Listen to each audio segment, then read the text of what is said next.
咁大啲可能話15蚊啊！啊，怕乜麻條？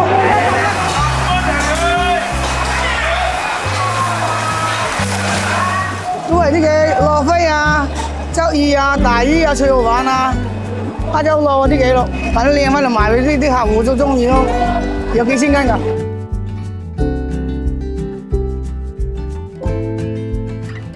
我講你我事嘅，我老公就負責批發，我就負責零售。人哋啱啱嗰度可以就下咧喺度慢慢就定咗請人咯，就咁咯。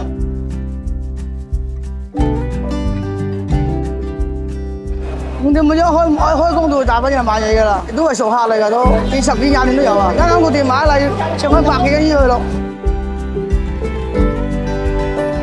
入廠誒咩咯？依家係諗下後尾都係做下生意好啲咯。賣都穩定啲嘛，係嘛？今日賣卡晚落去計咗數咯，唔理又唔使賒稅又唔使乜，就咁簡單啫。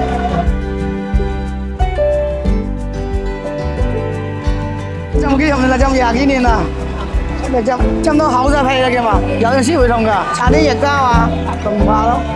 做時間好辛苦㗎，做時間又要捱夜又要起得早。做生意競爭最大啊！依家係咪開多啲20幾檔啊？舊時到80%都係啲熟客多㗎。我啲貨靚嘛又平啊，貨源充足咯。成日啲人都揾好量賣㗎。啲人話生猛咯，又好有啲又話啲嘢好好食咯咁咯。又都係多謝啲老顧客幫襯咯，係嘛？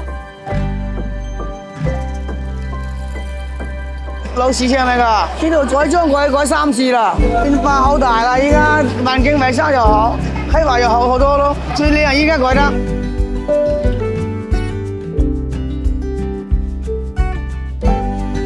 可以見我哋個老字號，我哋都諗住俾啲心機做好嘢啦，將啲好品質賣俾隔離街坊咯，係咪先？